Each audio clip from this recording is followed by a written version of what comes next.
So, hallo und herzlich willkommen zu der insgesamt schon 7. Folge, Folge Nummer 7, zu dem Let's Read von The Life and Suffering of Sir Brante. Dazu muss ich sagen, ich nehme es also neben Folge 5, 6 und 7 alle direkt hintereinander auf. Deswegen bin ich noch immer ein bisschen gehittet von der Entscheidung Timothys, sich quasi von Gloria, seiner Schwester, Halbschwester, zu distanzieren. Schwierige Nummer. Bin ich nicht mit einverstanden, sage ich jetzt mal ganz ehrlich. Aber es ist, wie es ist. Er ist ein Ekelpaket. Schauen wir mal, wo seine Reise hinführt. Dementsprechend fahren wir jetzt fort. Wir haben einen Relationship-Punkt verloren. Und ebenfalls, wir sind jetzt bei 0 mit unserer Mutter. Naja, wir haben nicht wirklich viel Gutes über sie zum Berichten tatsächlich. Aber wir sind schon honorable. Ja, bei Nobility. Spirituality ist nicht unser Ding bis jetzt. Das muss man sagen. The Flesh and the Flame. You are 13 now. Another theology lesson. Today's sermon is about the priest and why the clergy is the only one of the 3 estates with the right to interpret the lots and guide the other 2 estates accordingly. Thomas sits next to you, huffing and puffing as he fervently writes down the teacher's every word. But you have heard all this from Mother many times before, so you take this moment to daydream a little. Father promised to take you to the capital once your studies are complete. But the teacher suddenly casts a stern look around the lecture hall and raises his voice at one of your classmates. A boy by the name of Brian jumps out of his seat. The teacher asks him to repeat what he had just said. Brian freezes and seems to shrink. He tries to muster a reply, but nothing comes out. The class becomes agitated. Someone is about to get punished. The teacher now looms over Brian. The boy's cheeks are flushed and his eyes are covered in tears. You all watch the teacher's iron-bound book as he raises it sharply about to strike. Brian shrieks and raises a hand in front of him. A sudden flash. The teacher screams and buries his face in his arms. His hair is ablaze and his skin is covered in horrible burns. It's magic, real magic, just like in the books about the Magra rebellion. The class freezes in shock. There is a dull thud as the iron-bound book falls on the floor. Brian's hysterical laughter rents the silence. He stands up from his bench, fire in his eyes and sparks on his fingertips. There are screams now. Students run for the door. The teacher tries to extinguish his burning hair. Brian snaps his finger, and the book of Isatius on the desk turns into pillars of flame. He laughs and raises his arms, and the curtains catch fire. The screams grow louder as the fire howls. Brian's face is intense and violent. His mouth is spewing flames and his whole body is shaking with laughter. He steps forward the door. You and Thomas glance at each other. He's going to burn the whole school down. Your friend's determination makes you breathe. You run behind Brian and knock him off his feet. You both tumble to the floor even through his clothes. His body sears your flesh. Brian screams, convulses, and grabs Thomas by the shoulders with his burning hands. Thomas holds but stays put, then knocks Brian senseless with several fierce blows to the head. There are servants fussing around the room now. They put out the fire and take away the teacher, his body covered in horrible burns. You and Thomas remain next to Brian, who is lying on the floor silent. Soon 3 men in black clothes enter the doors of the school, each bearing an edict sealed with silver, the Inquisition. You and Thomas are told to step away from the witch. They lock Brian's neck in a silver collar and take him away. One of the inquisitors remains behind to tell the students what happened. That was magic, he explains, and the ungodly power that twists the mind of man. into savage instruments of murder. Only the sacred shackles of silver can hold it at bay. Only the power of the twins can save us all from its evil grasp.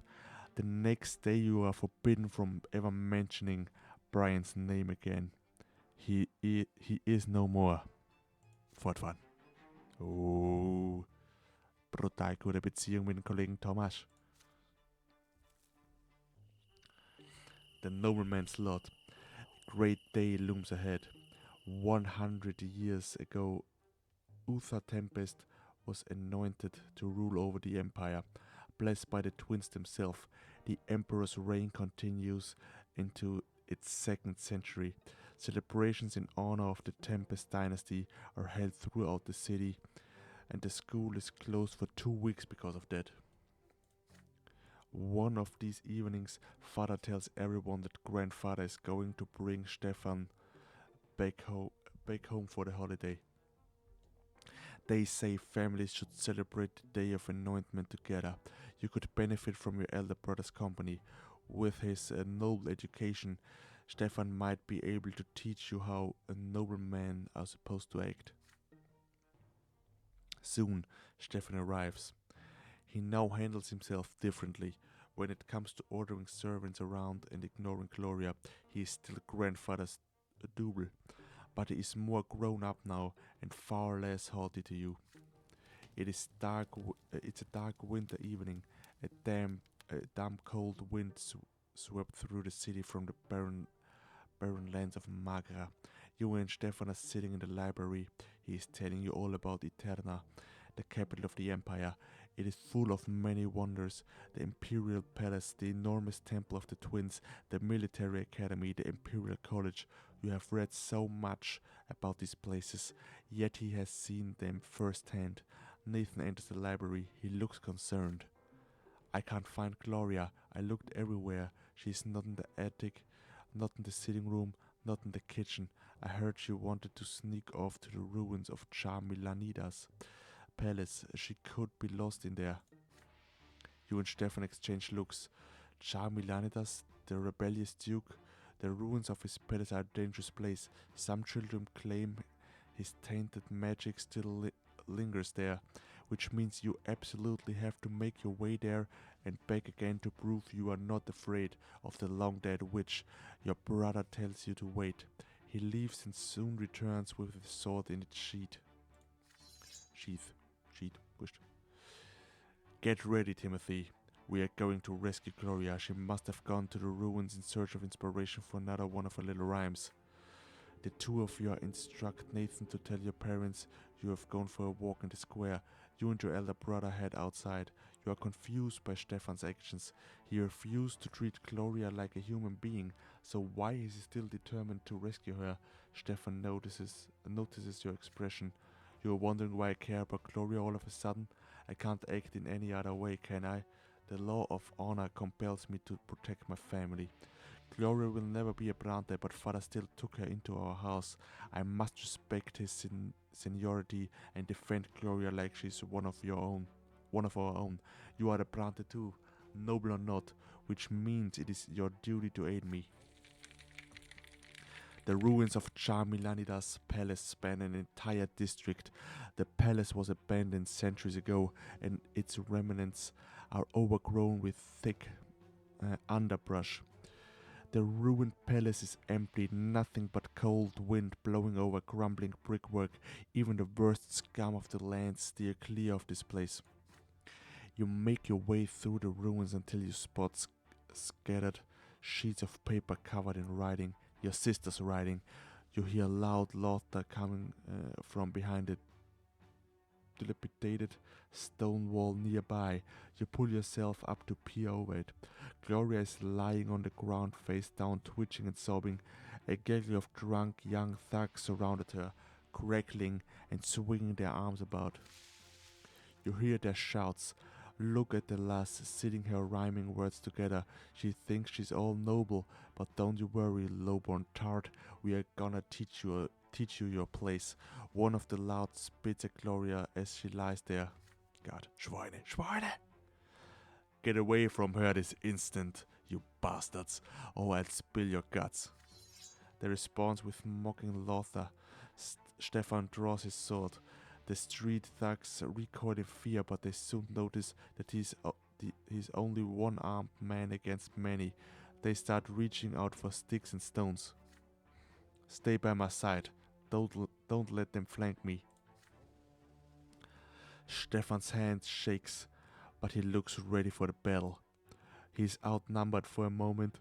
You hesitate. Perhaps it might be better to run for the nearby district and call for guards. The young thugs are already armed with makeshift weapons. They start approaching you and Stefan cautiously. Gott, ich find's gut, dass die einzige Option, die nicht wählbar ist einfach, dass wir das machen, was unser Bruder sagt. Meine Herren, meine Güte. Gut, wir haben also die Option Charge the Attackers oder Call the Guards. Anscheinend egal, was wir machen. Unser Verhältnis zum Kollegen, wo ist er? Stefan wird nimmer sein Bad Blood. So, also 1, 2, 3, Charge the Attackers, 4, 5, 6, Call the Guards. Das ist natürlich eine 4, Alter. Eine 4, er hat Timothy. Er prügelt sie mit Leid in der Schule oder so. Aber da ist ihm zu viel. Also er call the guards. You leave the fighting to Stefan and run for help. God. The lords try to flank Stefan and surround him. Your brother's sword thrusts and fends methodically, like in a training bout. The thugs keep dodging and jumping away. They've managed to stay safe so far. If things continue like this, soon one of them will flank Stefan, kick the sword out of his hand, and bring him down.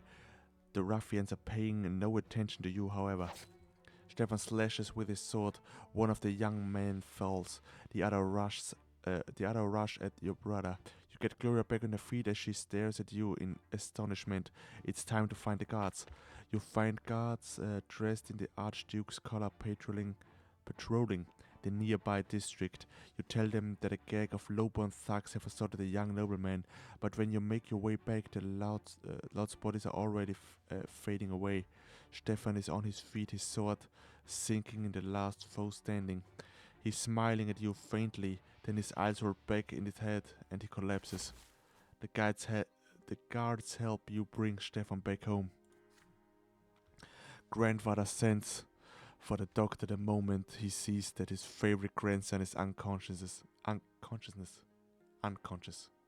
The doctor quickly brings Stefan back to his senses and bandages his injury on his left arm, so Gregor never leaves Stefan's side. You acted like a true nobleman, Stefan. You fought for the family's honor, even though you needn't have risked your life for the freeloading wench.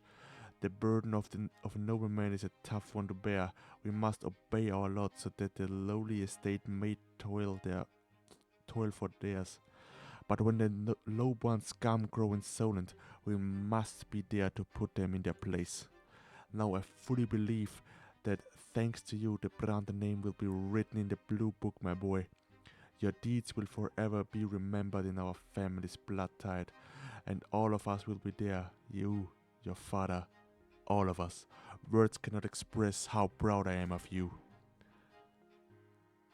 You leave your brother's side without a word. Grandfather will never recognize you as Stefan's equal and father's true heir. He will never treat you as part of the family. He thinks you will not add a single worthy deed to the family's blood tide. You, Nathan, mother. He acts like all of you are unworthy to even bear the Brante name. Had you acted differently that night, would grandfather be proud of you? Who knows? Fortfahren. Die Ingenuity, wir sind jetzt bei Enterprising.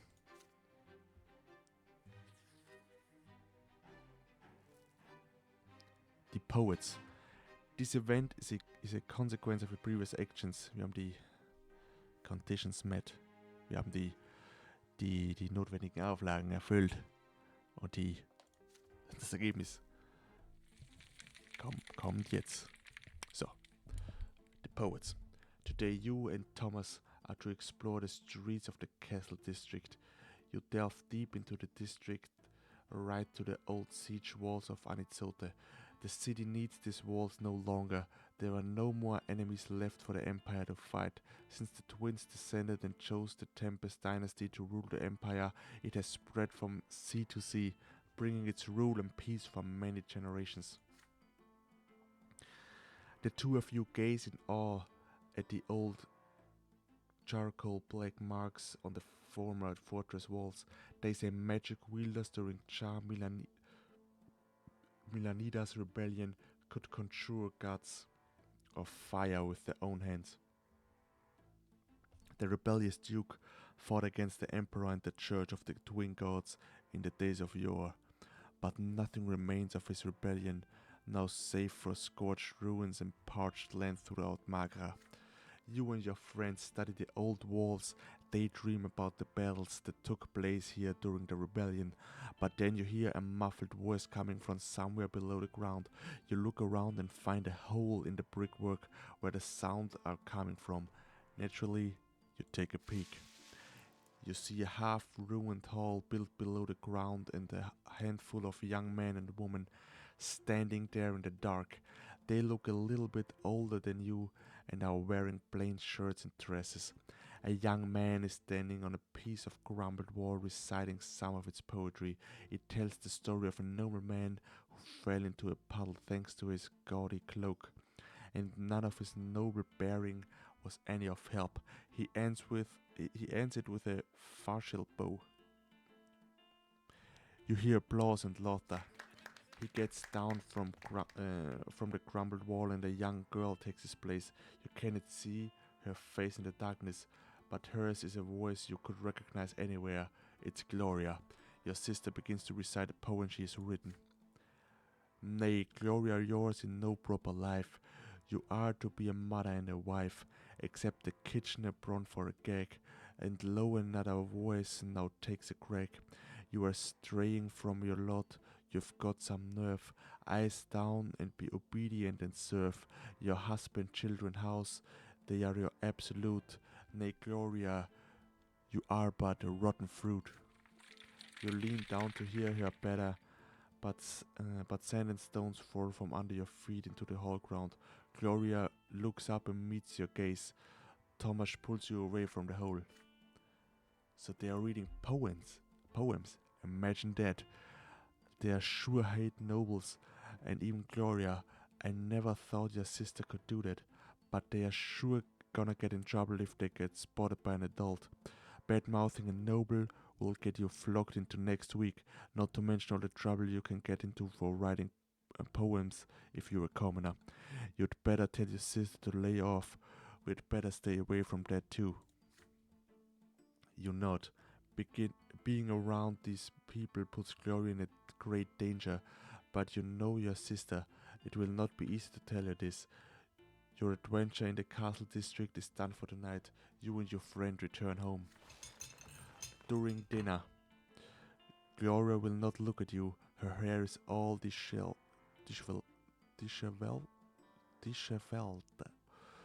Is she afraid or is she ashamed? You are also buried sick.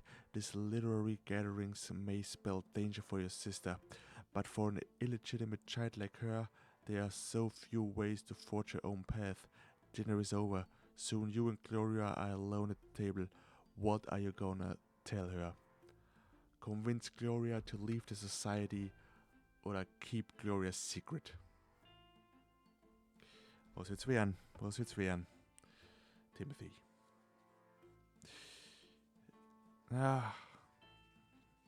Okay, 1, 2, 3. Er überredet sie, die Organisation zu, nicht die Organisation, aber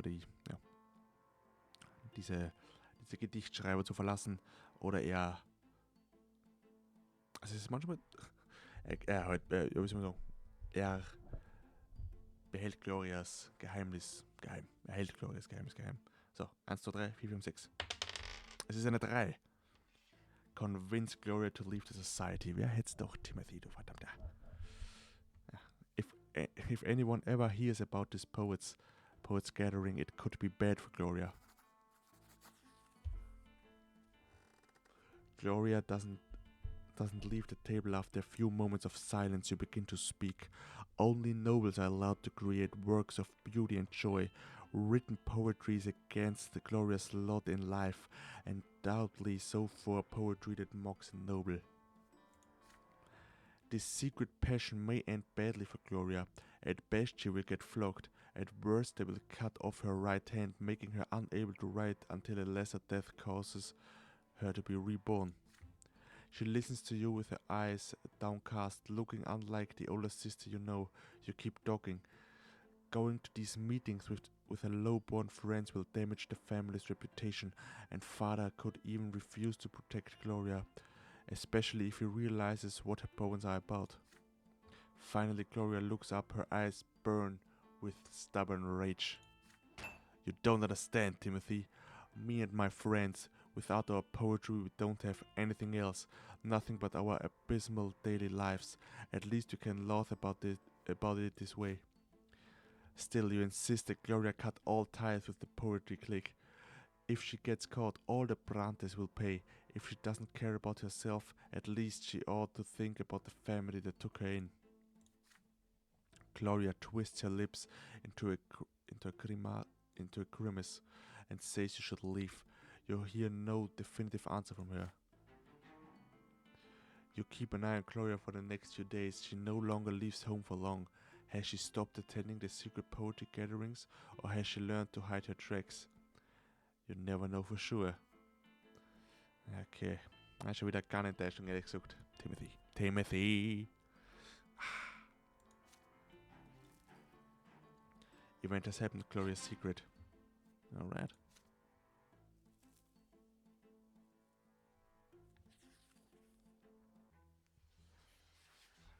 Trial of the assailants. Before long, the entire city hears how a gang of low-born thugs assaulted Stefan Brante. Grandfather ensures that the brash young men are found. Some of them are taken into custody as soon as lesser death releases them. Grandfather seeks vengeance on those who hurt his favorite grandson. Perfect El Borne. Jedes Mal dieses Perfect. Prefect El Borne, a friend of your family, promises to personally oversee the trial and ensure that justice is served. Stefan and grandfather decide to stay in Anizote until the trial ends. Grandfather demands true death for every single assailant. You ask father to explain something. How can a legal court sentence criminals to true death? How can worldly judgment overrule the twins' law? Your words are true, my son. Their law is second to none. Yet the twin gods are also made the empire and all its ways. The court of law exists to execute the laws of heaven here in the world. Should the court of law sentence a person to death, the law high above will always enforce it. And so every execution brings true death. The commoners who assaulted Stefan, a born nobleman, have committed a grave offense. There is no doubt about that. And yet, according to the emperor's decree, even commoners have the right to defend themselves when they find about to face true death. This means that all of us will have to appear at the trial and testify before the court. Evening comes. Gloria visits your room. She looks crestfallen and her fingers keep reaching for her long hair. You put away your school books and ask what is bothering her.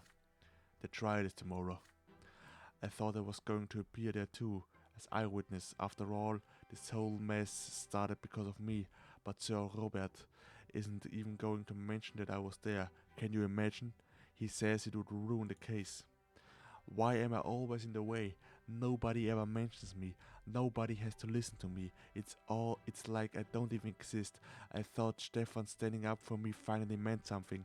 Maybe I will become part of the family. But no, everything is back to usual now. Gloria tries her best to hold back the tears. Also ich weiß gar nicht, warum es jetzt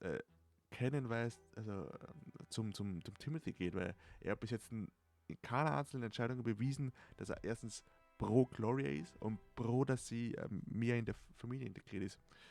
Wurscht, es ist wie es ist. You do your best to comfort her. Father just needs to keep the family out of trouble. If Sir Robert believes that I only bring trouble, why did he took me in the house at all? Gloria runs away. You return to your books, but you can't help but get lost in thought.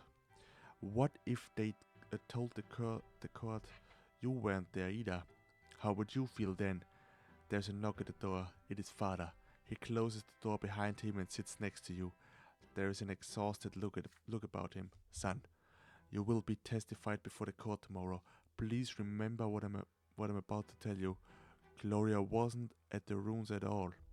You went there with your brother to inspect this historic site. The low-born man insulted Stefan first and then attacked him. Stefan had managed to deal with the assailants and on his own by the time the guards intervened. Gloria will cast a suspicion on the case. If we mention her very existence to the court, the reputation of the family will suffer. Your grandfather will never forgive me if that happens. Do not let me down. We are all counting on you. You recall the night of the fight like it was a moment ago. Gloria sprawled under the feet of those correcting thugs, her poetry, her greatest treasure, scattered on the ground. She thinks she's all noble. Those were the words they spat down at her. But doesn't grandfather mean the same thing when he denies that she's part of the family? But if you do what father tells you, the trial will end quickly. Those commoners will face true death for assaulting a noble. If you mention Gloria, things will get complicated and you cannot predict how the trial will end. Which is more important to you is, what is right or what is just? Okay, also 1, 2, wir unterstützen unseren Vater. 3, 4, wir lügen unseren Vater an. Oder 5, 6, wir überreden oder wir überzeugen unseren Vater, sein Mindset diesbezüglich zu ändern. Was macht er? Was macht Timothy Brante jetzt in diesem Moment? Es ist ein 1. Wir unterstützen unseren Vater. God. Timothy. Ein bisschen mehr Cojones. Was war da für eigentlich die Ding? Oh, einfach nur die Willpower. Und die Relationship, okay. Support your father. You will do as your father told you. Trial of the Silence. Also, sorry. Das war schon. Ich hab gedacht, dass es irgendwie der Titel geändert, aber stimmt gar nicht. You're not in agreement. You will follow the family's plan for the trial to the letter. A faint smile appears on father's fatigued face. Thank you, son. This is an important case for our family, and for me as well. I appreciate your support. The day comes. The trial takes place in the lesser hall of the city prefecture. Sir El Bornay himself presides as the judge. You are seated next to father and Stefan. You testify to the court one after another. You echo your brother's testimony to the letter. The young commoners insulted you as you were both walking by the ruins. Then they assaulted you. Stefan defended you. The lives of the 4 thugs are forfeit. Sir El Bornay rises to deliver the sentence. The court of Anitote judges you guilty of assaulting Stefan Brante, a nobleman. All 4 defendants are sentenced to true death by hanging. Oh. There is no wind, but you feel a gust sweep through the hall. The defendants turn pale. Their mothers are bawling and crying. Everybody in the court feels the dreadful power of the law, and it is stern and just that the very power has been invoked by this sentence, and by that very sentence the lives of the 4 young men are literally forfeit for all eternity. God. Also gelogen und 3 Männer sind erhängt worden. Das ist natürlich wieder eine Spitzenquote. Da fühle ich mich jetzt wieder schlecht. The gallows await. Stefan and grandfather stand in the front row. The wood creaks, the trapdoors open under the young man's feet.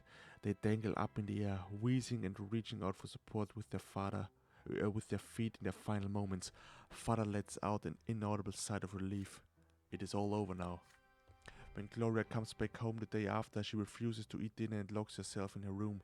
Before she leaves, however, you notice a scratch on her face and her hair is disheveled. Disheveled. Yeah, wurscht.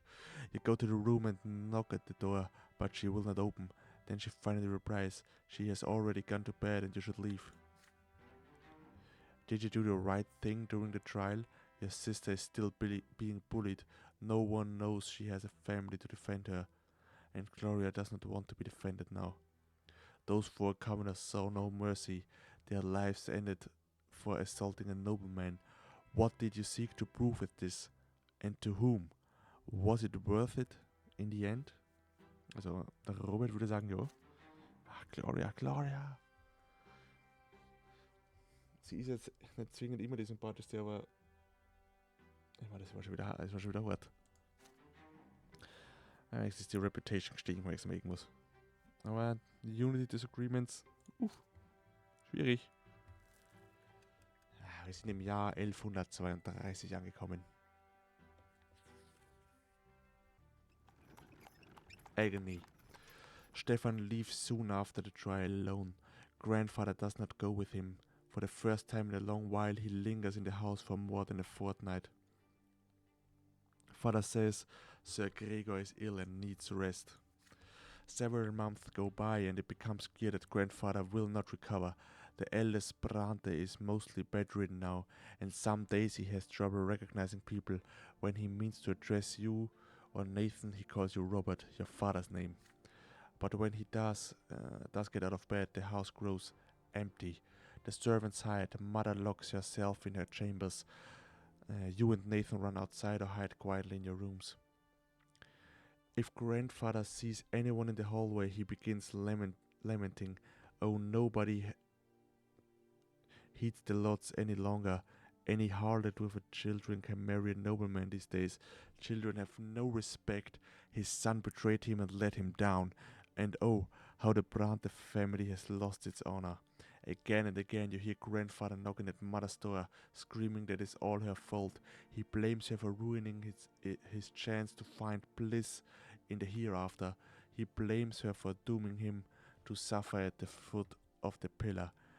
You overhear your parents talking one night. Mother begs father to move Sir Gregor to his old home and spare the children his decline. Father refuses her outright. It is late at night. The hot, dry winds are coming.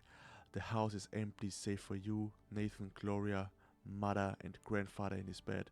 Father has left for the capital on business.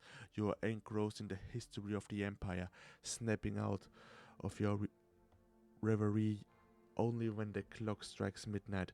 You blow out the candle and get ready for bed. You heard the shuffling of heavy feet outside your door.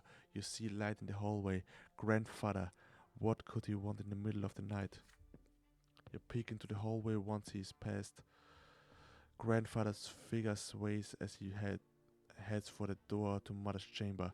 He opens the door and walks in. You hear him saying something quietly. Your unease is stronger than your fear now. You sneak closer to hear his words. You foul commoner. I have to cleanse my sins. I have to save my soul. You are my greatest sin, you and what you have done to Robert and his family. I should have put a stop to this marriage. I should have stopped Robert from tainting this house by your presence. Why, why didn't I do it? Please, Sir Brante, I beg of you. Silence! You will do my bidding.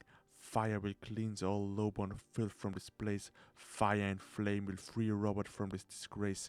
This is for my son's sake. For my son's sake, for my sake. I need to eradicate this low-born filth. The twins, they are calling for me now. I can feel it. I can feel it. I beg of you, please, have mercy. Mother begins to cry. You run into the room, unable to stay out of it any longer. Grandfather's gaunt figure looms over mother's bed, a lit oil lamp in his hand. Mother is sprawled out of the bed, crying. Please, just let me warn the children, I beg of you, Sir Brante. Your steps are loud enough to be heard. Grandfather looks at you. Stay out of this, Timothy. Be useful for once. Worldly matters concern me no longer. I see only my sins now, and a sinner I am. A sinner. The twins, they forgive no one. They will judge me by the pillar. I must do something. I don't want to suffer for all eternity. Go away. My mother is crying. Grandfather is still looming over the bed, driven to madness. His hand shakes as it clutches the oil lamp. His eyes shine in the dark. He truly believes that this has to be done. You are suddenly torn. What if he is right? What if that is the only way for his soul to find salvation? There is no going back.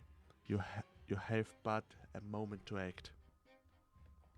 Also, weglaufen und Nathan und Gloria retten. Großvater stoppen. Or let it all happen. Let it all happen as Grandfather wishes. Wow, das ist brutal. Okay, egal was passiert, Gregor stirbt einen wahren Tod. Also 1, 2, run away. 3, 4, stop Grandfather. And 5, 6, let it all happen as Grandfather wishes. Es ist eine 5. Let it all happen as Grandfather wishes. God.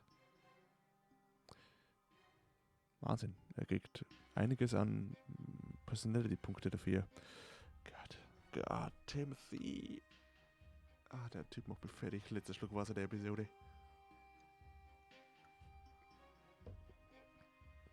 Grandfather wishes to purge his sins. He has the right to do so, even if it costs you your lives. You drop your hand as the grieving grandfather's eyes pierces your heart. He is staring true death in the face. Those who grow old do not return from the hereafter. What fate awaits him there? The noble man's lot is to rule, but his helpless inability to fulfill his lot within his own family no less is causing him so much suffering. You look at grandfather's face, lit by the lamp, distorted by unyielding wrath. His force of will astounds you, even if he is using this will to choose his own demise. To submit to this will is your duty. It is the duty of every single person in this house. You cannot deny him. The lamp smashes against the floor, the carpets, the curtains, the walls. It takes a moment for the flames to engulf the entire room. Grandfather's hands go up as he notes a loud prayer to the twins. You have known these words all your life, but never have they sounded so solemn. His eyes look away, high above his face, a still mask reflected in the flickering flames. He smiles. You take mother's hands. She is crying and shaking violently, yet she will not run. She knows it too. It is her duty to stay here. There is only one thing you can do for her, and so you recite a prayer for her as loud as you can, again and again and again, until the acrid smoke finally fills your lungs and takes your breath away. Gloria and Nathan are fast asleep, so they will perish before the fire seizes them. This is your final thought before a lesser death claims you. First death. You fall into a pain that embraces you like a soft feather bed. You feel light, free. There are no restraints, just a warm glow that envelops you in its secure embrace. The waves carry you, their touch is soft. They delicately enshroud what was once your body. It is a feeling unlike anything you have ever experienced before, something absolute and complete. You touch something greater, the reason behind everything, the reason of your very existence. You were sculpted from its light. It was the first thing you ever felt, a boundless and sincere unity of the diverse. Your beginning was a spark that casts this light in all directions, and now you are here again, one with the beginning of everything. The light gleaming from you resembles the light of the shining pillar. You still see it in the north, as always. The waves of light carry you to two figures. The elder is nearest. He is ready to accept you. He is quiet, wise, kind, and pure. The younger waits further back. You do not know what he is yet. The waves pause at the elder's feet. He leans over you and plants a feather-light kiss on your forehead. The kiss spreads all over you.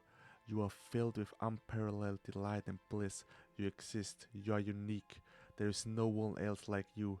They know this and they love you. You will never be alone. You are part of them, a part of your family, a part of this universe. These twin gods will never leave you. They watch over you constantly. The elder softly touches you as you lie spread out amongst the waves, sending you further down the torrent of light. You float on to the top of the silver tree's spreading crown. The closer you get to the silver tree, the heavier you become. The waves draw you down along its trunks, but you do not wish to part with the warmth and softness of with the love. You turn around. The elder is still watching you. He nods. All is as it should be. Go. Your time has not come yet. You must return to the world now. As you tumble down toward your body, you comprehend the true meaning of your lesser death and the divine love that has been revealed to you. Love exists not only in the hereafter, it is present in the entire design of the twins that is the origin of all life in this world. What is the manifestation of this love in your mortal life? So, also das ist die Frage, was ist die Manifestierung dieser Liebe im sterblichen Leben? Also da gehen wir 1, 2, 3, 4, 5, 6. 3. Family. Oh, das passt sogar tatsächlich, Roleplaytechnisch. Love always live in kind of blood. You share the miracle of life and the universe with your kin. Your family is what you are given upon being born and what you leave behind you when you depart. A sudden comprehension of the love with which the entire world is imbued illuminates your mind, but then it fades away and vanishes. You regain the sensation of your flesh. It is heavy and unwieldy. It lacks the lightness, the light. It is a burden. It is smothering you. Smothering you. You gasp for air. Your chest expands painfully. You feel as though your lungs are about to burst. The stagnant odor of the crypt fills them, revolting but so real. You are back. Fortfahren. The first thing you see in the gloom of the family crypt is Mother's sorrow eyes. This is your fault, but what could you have done? Without a sound, you mouth to her the very word she taught you. You must accept all suffering. This is the commonest lot. Das ist aber wieder mal gutes Comeback eigentlich. Tack. And even at these very moments, you live by your lot, as you lie on the cold rock of the crypt and do not turn away from Mother's weary face. Oh, weary? This is my last life.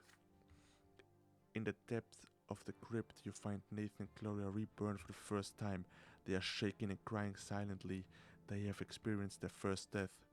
Mother takes the children by the hand. You leave the crypt without a word and walk to what is left of the Brante estate. Die Frage ist jetzt, sind die eigentlich nackt? Das ist jetzt eigentlich, was mich interessiert. Oder sind die mit dem Gewand wieder quasi auferstanden, wo es quasi mit dem, was gestorben sind? Das würde mich interessieren.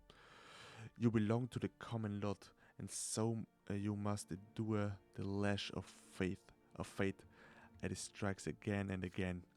The servants come in time to put out the fire, but the second floor has already been reduced to ash. It will be a while before the floor is restored. Thomas' family gives you refuge for the night. No matter what happened, life goes on. The family estate was damaged by the fire, yet the family continues to live there. Grandfather's charred book is charred body.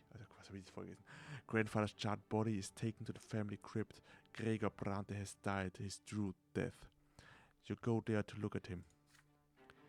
His face is covered by cloth hiding its expression. Did Gregor Brante finally find solace at the pillar amongst the flames in his final living moments? Or did he die as he lived? An embittered soul driven mad because he could never truly live by his lot. Okay, schlechte Beziehung zu der Mutter. Lydia, Gregor Brante, Judith. Witzigerweise recht gute Beziehung eigentlich. Gut. Der Wohlstand der Familie sinkt. Da schauen wir jetzt aber gut aus. Wir sind da Enterprising und da sind wir Noble. Und da sind wir jetzt zumindest einmal Searcher. Wir fahren jetzt noch einmal kurz vor, dass wir dann sehen, was uns erwartet beim nächsten Mal. Grandfather's demise. Your grandfather, Sir Gregor Brante, left this world forever to meet the twin gods.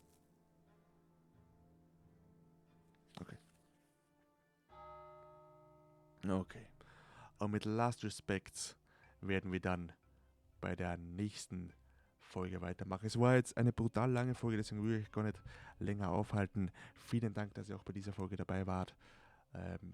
Man hört und sieht sich bei anderen Let's Plays oder bei der nächsten Folge, beziehungsweise beim Retreat. Man hört und sieht sich. Ciao, ciao.